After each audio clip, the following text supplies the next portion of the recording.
All right, music fans, welcome back. Harmless Dave here talking about real music in real time for, I don't know, 5 or 6 real people out there just like you and just like me. Um, Another slow day in the world of classic rock. Before I get to the slow news day, here is a band that should be on classic rock websites. This should be promoted. Well, Dave, this is a new band. Not really. They've been around for quite some time. They do play and perform the music of Journey, and they do it really well. But this was their first ever studio release of original material, which sounds almost like a street talk era Steve Perry combined with various Journey periods, mostly the say 1979 through 1987 era, which is really prime time for Journey. And I'm going to be talking about Steve Perry in this video and ranking his songs and so forth. But just check out Voyage. I'll put a link to this in the actual video. They are still selling it. And apparently, at one point, the record label sold out. But none of these amazing songs got on radio stations, which just shocks me because it's next level. It really is. If you like that type of music, there are so many tracks on this. A Friend Like You would have been top 5 in 1986, but it's nowhere to be heard today. And I understand we've moved on from 1986, but we haven't moved on from ranking Steve Perry songs. It just, and what do you think? So I look at the list and I go, you know what? I just want to see what's at number one. I do. How did they come to the conclusion that Don't Stop Believing, which is overplayed, which is Captain Obvious, which is a great song, but isn't necessarily the best vocal performance by Steve Perry. It's not necessarily Journey's best song, but because of pop culture, the downloads, the movie soundtracks, The Sopranos, all the different things that have made this song bigger, for some reason, that's why you rank it at number one. Now, technically, I think the song Separate Ways is Steve Perry's best vocal performance. And what I often do, whether it's Arnell or when it was Steve Augeri or just listening to other bands try to perform that song, if you can hit all of those weird, complicated notes toward the end of the song, where it's almost like Perry is talking but singing in the original song, and he's hitting all of these just ridiculous notes, including that famous, what I like to call Tarzan note at the end. Just a breathtaking performance. Now, why isn't that song ranked at number one? There are 2 reasons. Number one, Don't Stop Believing is a bigger song. All right. It's bigger in the sense, like I said at the beginning, it is a pop culture thing. And so now that is the pull on everybody who's going to rank the song. I mean, if you look deep into Journey's catalog, you could come up with a lot of dark horse, unexpected candidates for Steve Perry's best vocal performance. I'll Be All Right Without You. Just stunning. There are several songs that I could, go through here, but I mean, my brain isn't working that quickly, but that's one of them. Send Her My Love, just a brilliant, brilliant song. And Perry takes it to a whole new level. And I would say on both of those songs, I appreciate Steve Perry's vocal performance better than Don't Stop Believing.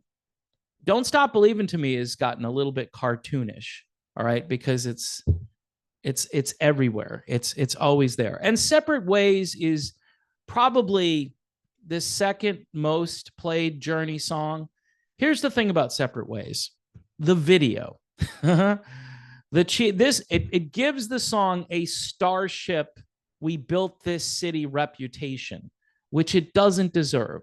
Okay, just because they went out and they did a cheesy low budget video of the song.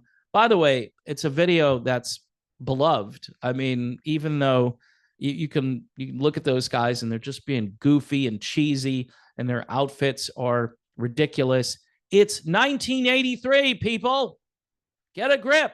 Everything looked like that in 1983. I was there. Okay. And so, because of that, I think people are like, well, I'd like to like Separate Ways more, but it's the video. It's the cheesy video. I mean, Billy Squier, his entire career was doused with battery acid because he did that video. What was it? Rock Me Tonight? Billy Squier is a rocker. He is not whatever that video was trying to represent. So it's ridiculous what critics will do, what people who are more concerned about how a song is looked at in 2024 as opposed to when it came out originally. Separate Ways it's a harder song to sing than Don't Stop Believin'. It's a harder song. There's definitely a degree of difficulty that only Steve Perry in his prime could really do. I mean, master and be right there. All of those notes, the live performances are stunning of Steve doing the song. Other bands have done a pretty good job with it. I think Dean Castronovo, I think he did it for Journey Through Time. He did a great job with it. But I don't hear that song done particularly well by the band right now. And I haven't heard the band do that song well, really in many, many years. I think maybe when Steve Augeri first joined Journey, I think he was up to it. But man, is that a hard song to sing. So anybody who's not putting that at number one as far as Steve Perry's, this is about Steve Perry. It's not about, is it a better song than Don't Stop Believin' or Faithfully or pick your poison when it comes to Journey. It's how difficult the song is to sing and how Perry delivers on every level. And I know there have been interviews where Perry has talked about how on that particular song, he was essentially trying to top guys like Mickey Thomas, for instance, like Mike Reno. He was trying to just outlast those guys and say, hey, I'm better, going up against Lou Gramm, all of the great singers, and Steve wins. Steve wins pretty much against all of those guys. Although, again, Jimmy Jamison from Survivor, he's a different kind of singer. He ends up being my personal favorite. Doesn't mean I'm ranking him as a better singer. I'm just saying I like him better. I like his voice, and I like what he did when he was on planet Earth. The guy was just a beast, and definitely missed. But anyway, another ridiculous part of this is why rank Steve Perry songs in the first place? I mean, it's Steve Perry. If you're a fan of Steve Perry, you're going to say, yeah, they're all really good. You know, if you're looking at the quality of the songwriting and not just, you know, the vocal performance or how the song fits in with the Journey catalog, you know, the songs that haven't been heard a whole lot have a huge disadvantage over the songs that have gotten beaten into the ground, because there was an old paradigm that I think is still true. If you play a song a lot, that song eventually might grow on you. Whereas if you play a song a couple of times and you're not really used to the song, you might say that's pretty good. But then if you're hearing it every 4 or 5 hours on your top 40 station back in the day, it was like, okay, this song, I heard it once, I liked it. Now I really like it. Now it's like one of my favorite songs ever. Wow, keep playing that song. And they keep it in rotation for the next, I don't know, 2 months or so.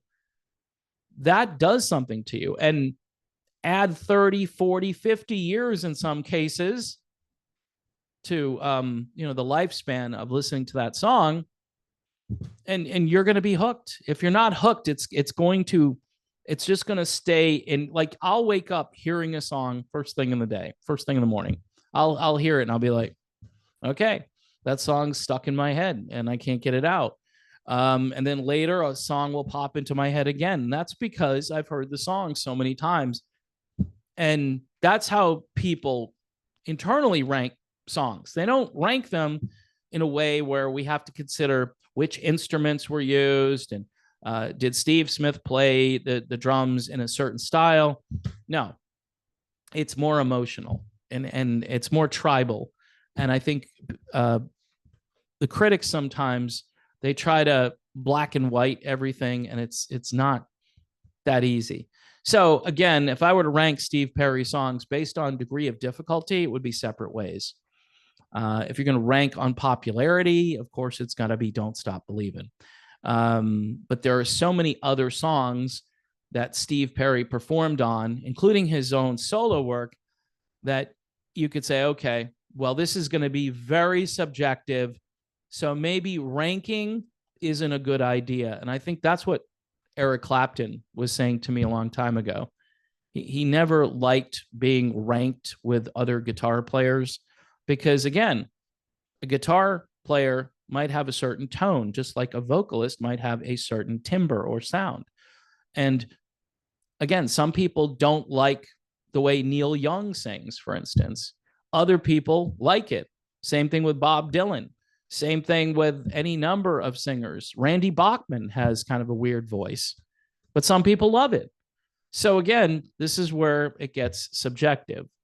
And I know you can kind of cross the line and say, well, Steve Perry is the voice, though, Dave. Absolutely. And he should be universally loved, especially by all those other guys who really can't sing, but who are still liked because they're interesting. You know, they've got an interesting style or a unique sound in their voice. So I don't know if that made any sense. I guess I'm just tired of everything being ranked. Stop ranking everything. How about you promote something different? Promote something new. Or, if you're going to do a list, how about you condense it and say, here's the top 20. Like Rolling Stone, you don't need 250 guitar players. How about the top 50? And just leave it there. And by the way, if that list is always changing, what's changed about the guys who already made an impact to that list? They shouldn't be, dropping like flies as far as rankings go, and of course, Jimi Hendrix just stays at number one. And I like Jimmy, but, Jimmy's catalog, quite honestly, isn't a big catalog. I mean, his playing style is very unique, and some would say impossible to duplicate. But for instance, Stevie Ray Vaughan, in my humble opinion, is absolutely amazing, as is Eric Clapton, and same with Jeff Beck. I mean, so again, ranking is tough. You may say, my favorite is Robin Trower, and someone's going to say, who's he? You know what I mean? So it's not always a popularity contest. Walter Trout, there's another guy who's a great player. Nobody really knows that much about, except those who know about him. So again, doing these rankings, I don't know. I think it takes something away from the fan who just wants to listen to the music and doesn't want to be told what to think and what's the best and what's not the best.